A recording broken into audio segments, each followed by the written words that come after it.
Ciri-ciri sel tumbuhan. 1. Memiliki dinding sel. 2. Memiliki plastida. 3. Memiliki vakuola yang besar. 4. Ukuran nukleusnya lebih kecil dibanding vakuola. 5. Bentuk selnya tetap.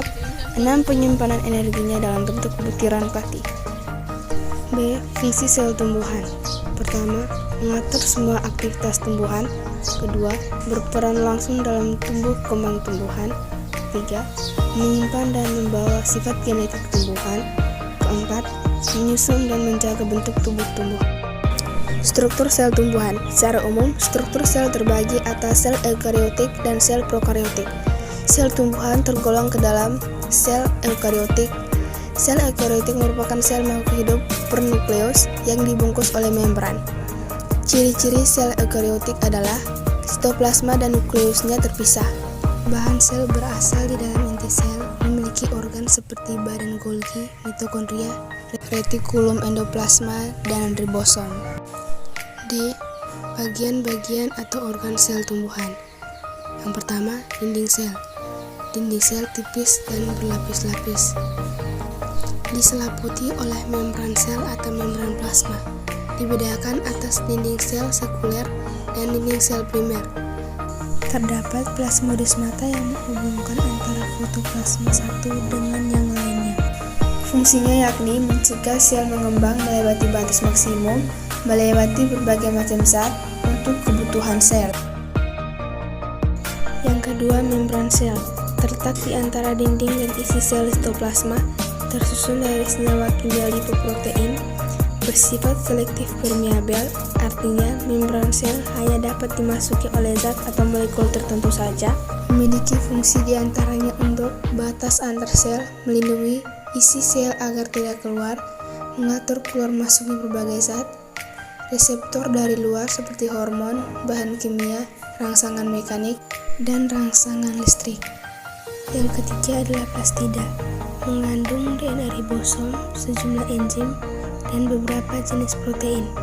Umumnya memiliki satu warna atau pigmen, namun juga ada yang tidak memiliki satu warna, disebut leukoplas.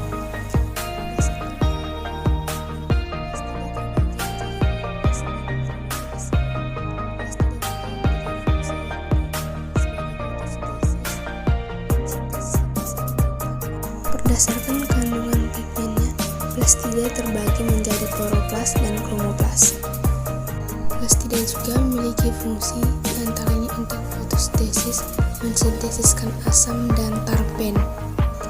Yang keempat adalah vakuola, dibungkus oleh selaput membran yang disebut tonoplas.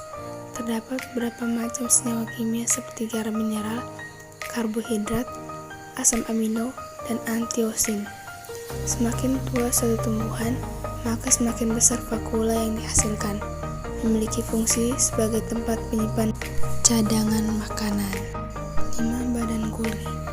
Badan Golgi pada tumbuhan disebut diktisom. Jumlahnya dapat mencapai ratusan pada setiap sel.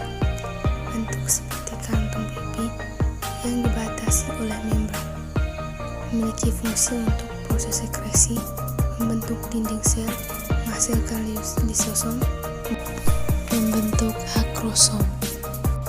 6. Ribosom. Terletak di dalam RE, sitoplasma, dan nukleus. Jumlahnya bergantung pada keaktifan sel. Semakin aktif suatu sel, maka jumlahnya akan semakin banyak. Memiliki fungsi sebagai tempat sintesis protein. Yang ketujuh adalah retikulum endoplasma. Terletak di dalam sitoplasma. Berdasarkan keberadaan ribosom, RE dibagi menjadi dua, yakni retikulum endoplasma kasar dan retikulum endoplasma halus.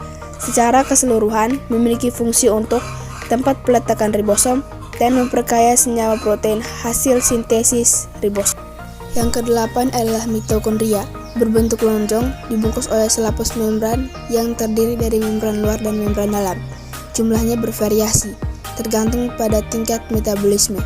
Memiliki fungsi sebagai tempat penghasil energi karena terlibat proses respirasi yang bersifat aerob. Yang kesembilan adalah mikrotubulus. Berbentuk silinder atau tabung yang tidak bercabang, tersusun atas protein tubulin yang terangkai dalam susunan terpilin. Protein tumbuhannya terdiri dari alfa tubulin dan beta tubulin. Memiliki fungsi untuk memberi bentuk sel dan membantu pengangkatan bahan-bahan di dalam sel. 10. Nukleus. Ukuran organisme lebih besar dibanding organ sel lainnya. Berbentuk bulat atau oval. Bagian nukleus meliputi membran inti, nukleoplas, kromatin, dan nukleus. Memiliki fungsi untuk mengatur semua kegiatan sel, tempat penyimpanan protein, tempat penyimpanan informasi genetik, dan berperan dalam pembelahan sel. Yang ke-11 adalah sitoplasma. Klorida yang dapat berubah dari fase sel ke fase gel, terdiri dari media semi cair yang disebut sitosol, meliputi semua substansi yang ada di dalam sel namun di luar nukleus. Fungsinya sebagai tempat berlangsungnya metabolisme sel. Yang terakhir adalah badan mikro. Berukuran kecil dengan ukuran 0,3 sampai 0,5. Terbungkus oleh selapis membran yang terdiri dari proksisom dan gioksisom.